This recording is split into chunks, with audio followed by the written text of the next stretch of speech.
وہ یہ کہتی ہے کہ نہیں 18 سال نہیں، آپ 25 سال تک آپ کم عقل ہیں، اس کے بعد پھر معاملات کو آپ سمجھتے ہیں۔ یعنی آپ ووٹ دے سکتے ہیں، آپ پاک فوج میں بھرتی ہو کر لڑائی لڑ سکتے ہیں، آپ اپنا شادی کر سکتے ہیں، لیکن آپ اپنا جو منتخب نمائندہ ہے اس کو منتخب نہیں کر سکتے، کیونکہ آپ نااہل ہیں۔ تو یاد رکھیے، یہ جو بھی ہتھ کنڈے حکومت وقت استعمال کر رہی ہے یہ بالکل کر لے۔ میں یہ سمجھتا ہوں کیونکہ اس وقت جو 60% جو نوجوانوں کے اوپر پاکستان کی آبادی مشتمل ہے، اور یہ نوجوانوں کو دھتکار رہے ہیں۔ ایون کہ آج مصطفیٰ نواز کھوکھر نے بڑا خوبصورت جملہ کہا کہ یہ خوف کی ماری ہوئی حکومت ایک اور جھک مارنے کا فیصلہ کر لیا، ایک اور جھک مارنے کے لیے تیار ہو گئی ہے۔ اور بالکل یہ حکومت نے جو جھک مارنے کا فیصلہ کیا ہے یہ اس کے خلاف جائے گا، کیونکہ وجہ اس کی پیچھے یہی ہے۔ وہ نجم سیٹھی صاحب جو بڑے قریبی مانے جاتے ہیں پاکستان مسلم لیگ نون کے، اور خصوصاً میاں نواز شریف صاحب کے ایک دوست بھی ہیں، انہوں نے یہ کہا کہ اگر الیکشن ہوتے ہیں تو پھر پاکستان مسلم لیگ نون کے ساتھ جو کچھ ہوگا وہ قابل دید ہوگا، تو لہٰذا الیکشن نہ ہی ہوں تو بہتر ہے۔ تو الیکشن تو ہونے ہیں، جب الیکشن ہونے ہیں تو ان کا حل بھی نکالنا ہے۔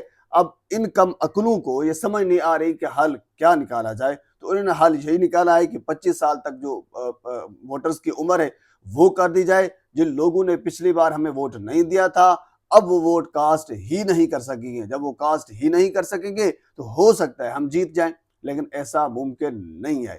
یہ بالکل نوجوانوں کو دھتکار رہے ہیں اور اس کا نتیجہ انتہائی مضحکہ خیز ہوگا۔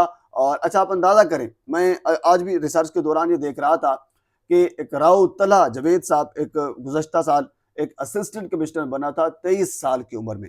یعنی آپ اسسٹنٹ کمشنر 23 سال کی عمر میں بن سکتے ہیں، آپ کسی بڑے عہدے کے اوپر بھی 23 سال کی یا 18 سال کی عمر میں آپ جا سکتے ہیں، لیکن آپ اپنا منتخب نمائندہ 25 سال کی عمر تک منتخب نہیں کر سکتے، ووٹ کاسٹ نہیں کر سکتے۔ وجہ صرف یہی ہے، یعنی جو بتائی جا رہی ہے کہ آپ کم عقل ہیں۔ اب آپ خود فیصلہ کر لیں کہ آپ کم عقل ہیں اور کب تک آپ میں یہ عقل آئے گی۔ یعنی سمپل سے اور سادی سی بات ہے، اگر آپ حکومت کو ووٹ دے دیں، آپ تحریک انصاف کو ووٹ نہ دیں، آپ یہ فیصلہ کر لیں کہ آپ نے جو حکومتی بینچ ہے اسی کو لے کر آگے چلنا ہے، تو پھر آپ سب کچھ ٹھیک ہے، آپ عقل والے بھی ہیں، آپ میں فہم و فراست بھی ہے۔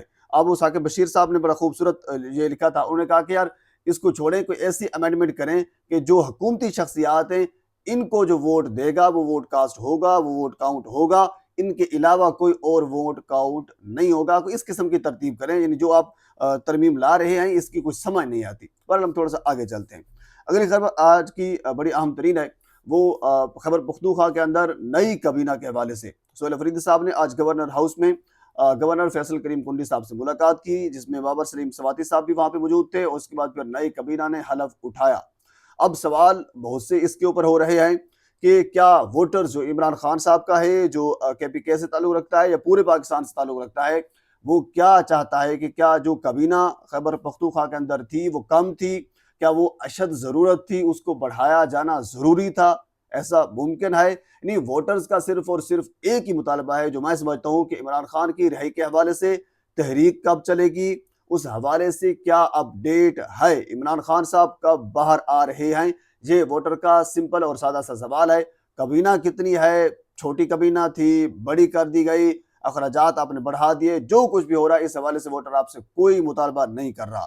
گو کہ آپ کی کیونکہ کابینہ جو مجھے لگ رہا ہے پہلے عمران خان کی مشاورت سے بنائی جانی چاہیے تھی، عمران خان صاحب سے ملاقات نہیں ہو پائی، اس کے بعد پھر سہیل افریدی صاحب نے ایک چھوٹی سی مختصر سی اس وقت یہ کہا تھا کہ ہم کابینہ بنا رہے ہیں، اور وہ بنائی تھی۔ اب اس میں مزید جو ہیں تھوڑی سی اس میں چینجنگ لا رہے ہیں، کچھ نئے لوگ اس کے اندر شامل کیے جا رہے ہیں، اور سوالات بھی بہت سے لوگ اس کے اوپر اٹھا رہے ہیں۔ شکیل خان صاحب کو اس کے اندر دوبارہ واپس لایا گیا، جو علی امین گنڈاپور کے اندر دور کے اندر جس کو ہٹایا گیا تھا، اس کے اوپر کرپشن کے الزامات تھے۔ اب اللہ بہتر جانتا ہے کہ کرپشن کے الزامات اس کے اوپر واقعی کرپشن کے تھے یا پھر کسی اور کی وجہ سے اما کے اوپر ان کو ہٹایا گیا تھا۔